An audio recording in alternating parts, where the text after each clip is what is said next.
You got caught cheating on your girl, and now we got girls fighting over each other. You're like, oh man, let me go to camp. When you go to camp, they both watch, and everybody they all want to see you again. It's unbelievable. They somehow you win. Nobody's mad at anybody anymore. No, That's it. Everybody's good. Winners can do no wrong.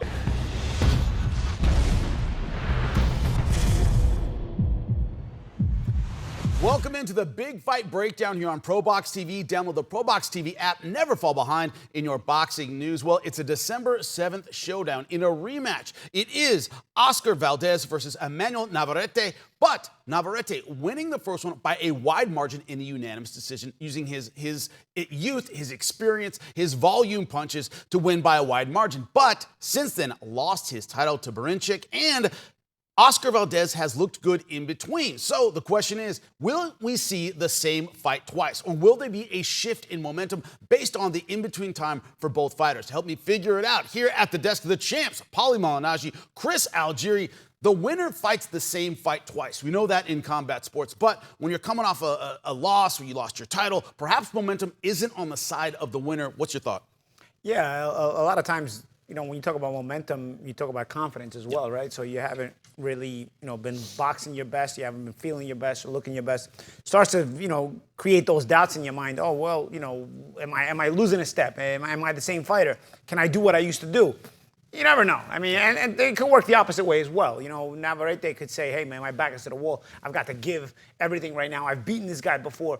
The psychology can work in various ways here. So that's why it becomes difficult until you see a round or two of the fight and you see which direction you're going. Yeah, but when you look at Oscar Valdez, in between, of course, a win over Liam Wilson, looked very, very good. Won that by TKO. What's your thought on him, Chris? Well, you got to look beyond the numbers. So Navarrete's last win was Oscar Valdez. So he had a draw with Robson Conceição, and then he lost to Berinchik, where he put up a completely flat performance, an absolute dud. And that was at 135. He's moved back down, obviously. And he was favored in that one. Absolutely. You thought he was going to look good. He moved up to 135 to fight Berinchik. He was the favorite to win the fight. He lost. He moves back down to 130. This is his title to defend, a WBO title. And now also, if you got to look even beyond those numbers, you got to look at Liam Wilson, who Oscar Valdez, in his last fight, knocked out. Liam Wilson dropped Navarrete 2-3 times in that fight. It was a very, very dangerous fight. Navarrete came back to stop him. Excellent win for Navarrete, but still, it kind of shows, like, this fight isn't the same as the first fight, and let's hope it's not, because the fight was not entertaining, actually. This fight initially was billed as this great Mexican matchup. They were thinking, like, Barrera Morales, they were getting all the legends to come watch, and the fight was kind of one-sided, and Navarrete won. So we're hoping it's not the same kind of fight. But in terms of what's going on around both of these guys' careers, I don't expect the same fight. I think both these guys are in very different places than they were before their first fight. I'm not sure. I'm still maybe leaning towards Navarrete, but I could certainly see a very motivated and momentum-driven Oscar Valdez looking to get that win back. As the oldest guy sitting here at this desk, I got to make it known right now. We always talk about the youth and the experience and all these things. 29 versus 33. It's not exactly like one guy is totally over the hill, another guy is 22 years old. Do you think that I know it's a lightweight class where guys tend to get old faster. Do you think 33 is really over the hill for Valdez? And is Emanuel Navarrete still a young guy at 29? What's your thought? It depends on the kind of career they've had, really. Like sometimes you can be old when you're young. I mean, remember Meldrick Taylor after the Chavez fight wasn't really the same Riddick again. Bowe shot at 29 years old. Yeah. So and sometimes you get a little older. Yeah, that can catch up to you as well, but sometimes, you preserve yourself and it's not the same.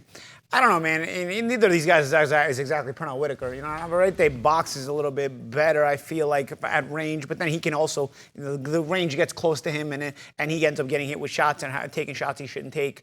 Valdez likes a good war here and there, I mean, he'll go at it. I think that, like the champ said, I don't expect this to be the same fight. And I think mentality-wise, because they also put up a dud the first time around, and they know this fight is probably even more important than the first one, there's sort of an expectation, not just to win in this fight, but also to be more el más macho, as who's the ring announcer? Lupe Contreras likes to say. I think that there is a bit of that in this fight as well. I don't know. I'm getting this feeling from these guys, just from with what's on the line, with what you start to think of the psychological point of the fight. Yeah, there's a lot to prove, but how Mexicans like to prove it when they fight. You know what I mean? Because they didn't fight like very Mexican the first time around. So now this win is very, very important.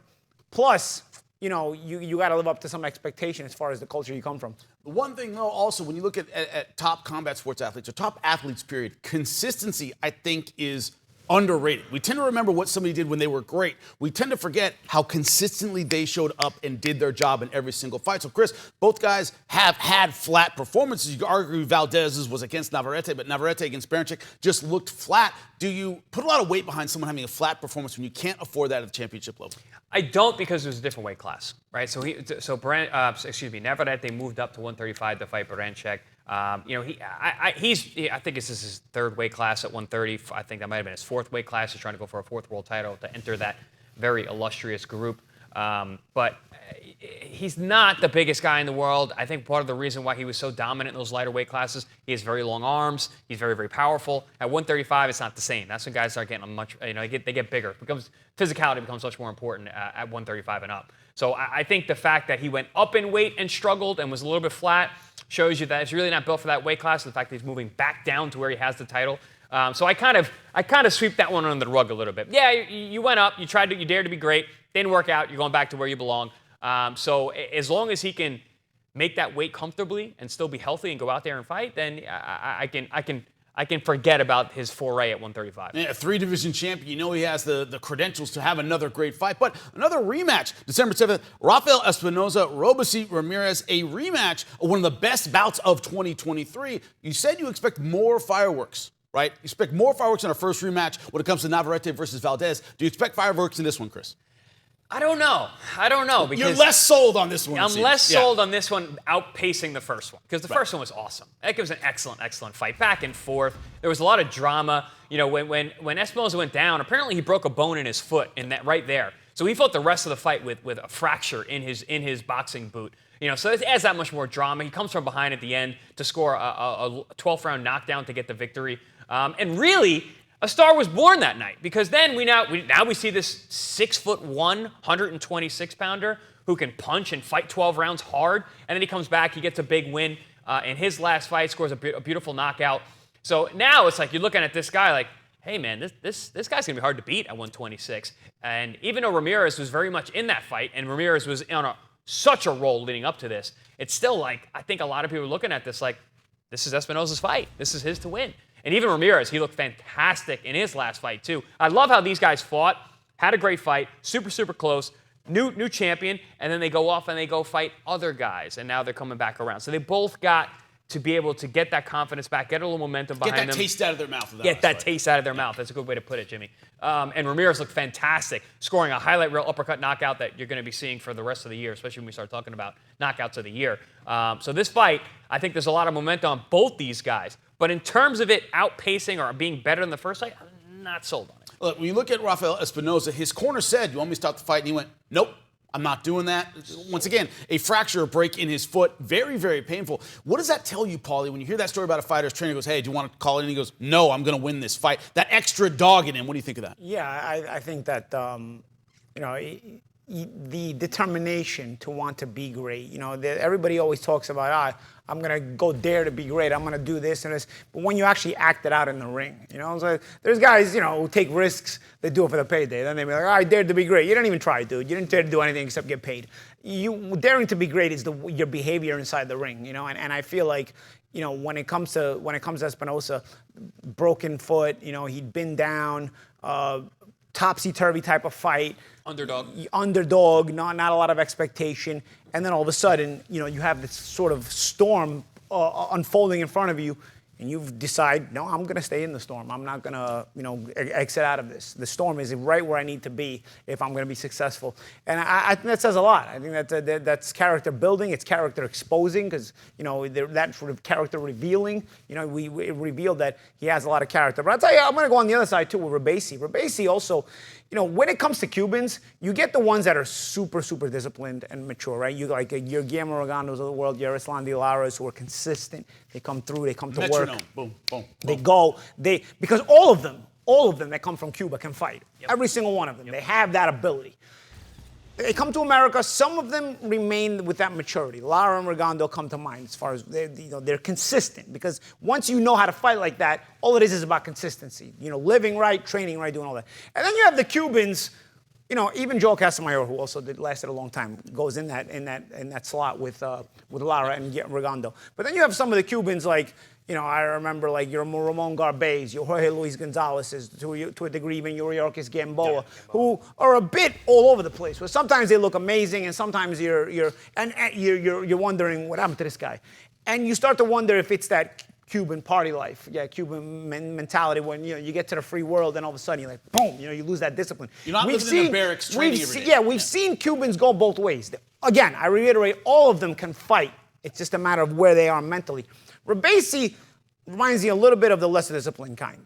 He two-time Olympic gold medalist, comes with the same big-time push behind him as you have all Cuban fighters that come when they cross that border into the U.S. But then he lost his pro debut, and you're wondering, is this the same guy that won 2 Olympic gold medals? What happened to him? And now, you have a fight where he was heavily favored. Don't get me wrong, you don't want to discredit Espinoza, but you have a fight where he was heavily favored and, got drawn into this war kind of fight, got drawn into this fight, maybe he didn't have to fight this kind of fight, and Espinoza was able to outlast him. You wonder, he got his head back on straight after the first time it happened. If he gets his head back on straight this time, and is it a more tactical fight? Does Espinoza even have a chance? You wonder, where is Robeisy's ceiling, or are you ever going to see Robeisy's ceiling? Because he's very good when he's on, but bro, sometimes you look at him and you're like, what happened to Robeisy? Who's this imposter? So that's something else that I'm wondering. If it turns into that kind of thing where it becomes more tactical, because like you said, the first time around it was such a war. It's hard to sometimes match that first war, right? I mean, even Gotti Ward, the greatest trilogy of all time for a lot of people's opinions. The other 2 fights were good, but they didn't match the first one. No. You know what I mean? Like, it's difficult to match that intensity. So if you don't get that. My idea is bring a hammer into the corner and break this guy Espinoza's foot, and then you got a war. That's it. He's gonna go into war mode. Chris, I was going to say, Paulie, because I called the rematch of Robeisy's first loss. And I'm watching this fight. I'm like, how did this guy lose? Yeah, I was at the first one. Yeah, so he loses. And he loses. He was fighting like they were going to give him the win just for showing up. And then the other guy showed up to fight, and he didn't expect it. And then a couple fights later, they had a rematch, and he looked stellar. Yeah. I mean, I'm like, how does this guy lose? But to your point, how disciplined was he coming into the States, being in the free world, and what's he going to bring here? But apparently, from what I've seen on social media, he's putting in the work right now. When it comes to Robeisy, he said he had some family issues, some problems. What do you think of that? Another problem is, when you lose, they lower your minimums on your contract. Yeah. That's a problem, too. That's a problem as well. Then you want to get back in there and win. But when someone says, I had this, I had that, and it happens all the time. I come from MMA where there are a ton of injuries for a lot of different things. I fight. It turns out I had no meniscus, or I had this, or I had that. Chris, do you think once you get in the ring, all that goes out the window? I don't care what happened with your family. I don't care what happened with your foot. I don't care what happened to your knee. You signed a fight. If you want it out, pull out. Once you step in the ring, all that stops. What's your thought on that, Chris? I got 2 thoughts on that. Number one, the first question is, when the guys step in the ring, yes, the highest performers leave that outside. Yeah. But even before that, leave it at the door at the gym. That doesn't come in the ring with you. It doesn't come in the room with you. You got to leave all of that stuff on the outside. You got to go into training camp.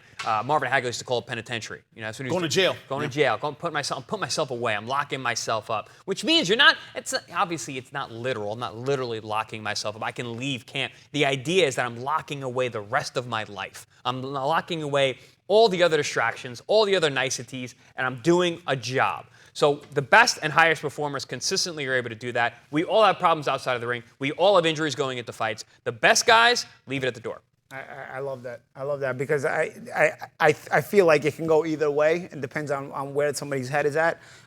Personally, I used to love that there was a training camp. If I was going through some BS in my life, I'm like, God, can't wait to just go to camp. And everything gets better when you're training good, when you're fighting good. Everything gets better when you're locked in because just do well here, and everything's solved all of a sudden. Whatever problems you got, all of a sudden they somehow just get better. I don't know. That's one of the things I miss about boxing because now there's nowhere to put it when you got a problem. You're like, man, I gotta actually deal with it. I had something that getting a little too much inside boxing here, but inside baseball. But my personal lives, I was always given a pass. Chris is Got to fight. Whatever. Yeah. Now it's like I got to own up to everything. So now I got to actually explain Now, myself. when you're an a-hole, we're just like, Chris is an a-hole. It's I like, got oh, it. he's in camp. He's got a lot on his mind. I'll say this. I never apologized when I was fighting. Now It's I a big apologize. deal. Or like It is true. Or something more sinister. Like you got caught cheating on your girl, and now you got girls fighting over each other. You're like, oh man, let me go to camp. When you go to camp, they both watch, and everybody they all want to see you again. It's unbelievable. They somehow you win. Nobody's mad at anybody anymore. That's it. Everybody's good. Winners can do no wrong. Yeah, Our viewers are learning a lot about the psychology of fighting It's right here. pretty wild stuff. But I'll tell you what, I'll go a little bit deeper. Speaking of psychology, great segue into my next point. This is for a little bit higher IQ guys. So for the lower IQ, feel free to lose yourself in this one. Take notes. The higher IQ though, it's a little bit better because if you're reading the psychology, there's two guys who had contradicting psychology theories, and today they teach you the Sigmund Freud psychology, which is you're a victim, something that happened in your past is going to have an effect. Trauma. Something that you're going through, trauma is going to have an effect on you. So if you go to trauma and you take the Sigmund Freud approach, that trauma, you're going to take it into your camp. You're going to take it into your fight and say, I can't perform because I'm going through this. Then there's the B.F. Skinner effect, which is the personality is based on a repetition, something done repeatedly.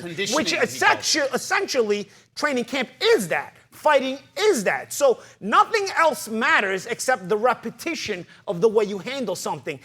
All that trauma matters nothing. It's your repetition of the way you do things daily that creates the personality. So you can take the pussy approach, or you can take the real approach. I mean, this is just a psychology in your head, guys. I mean, it's all the way you want to approach it. Today, they teach you the Sigmund Freud approach, which is why we have a world of victims.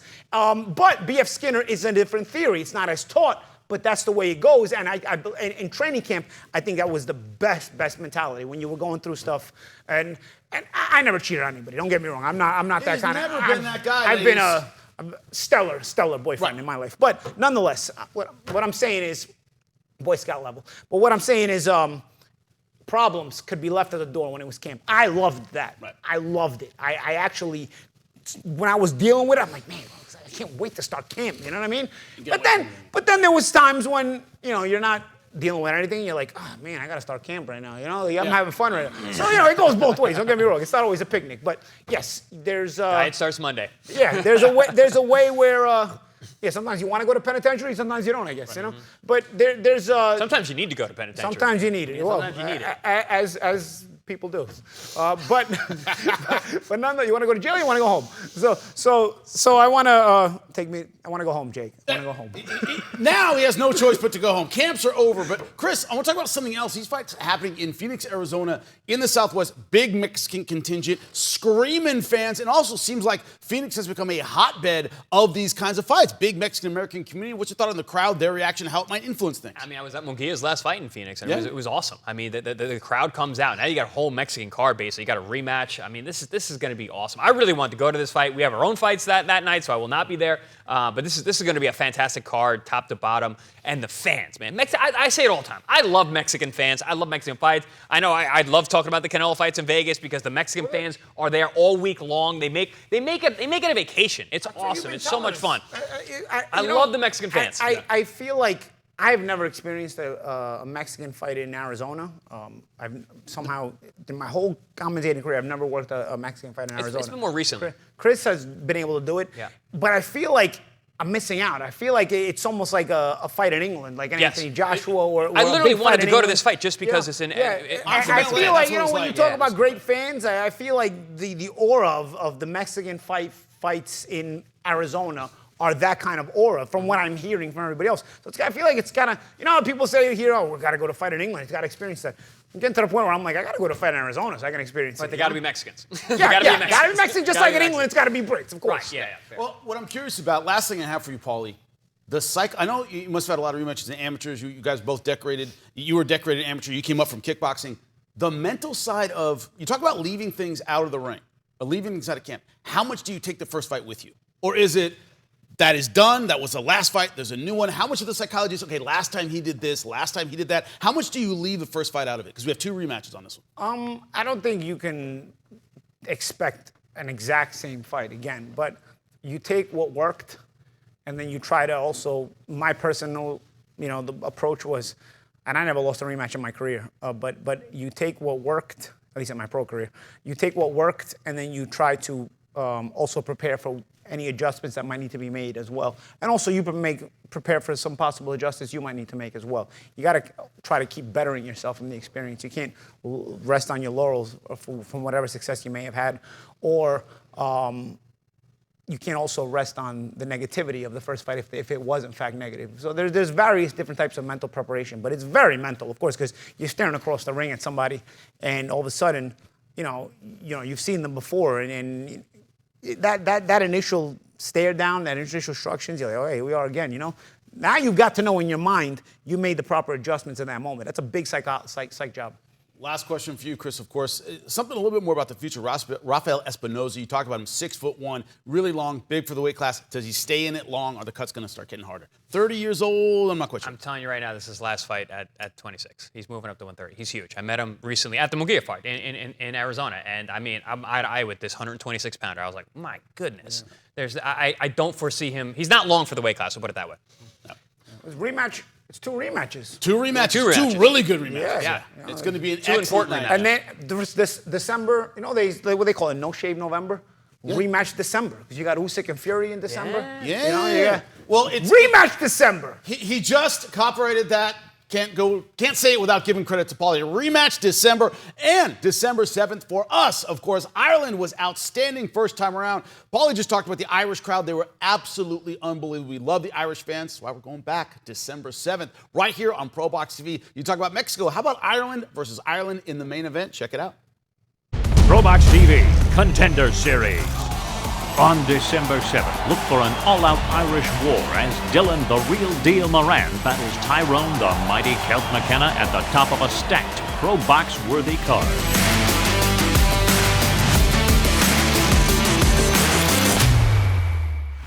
For more ProBox TV, scan the QR code on the screen or go to the App Store and Google Play.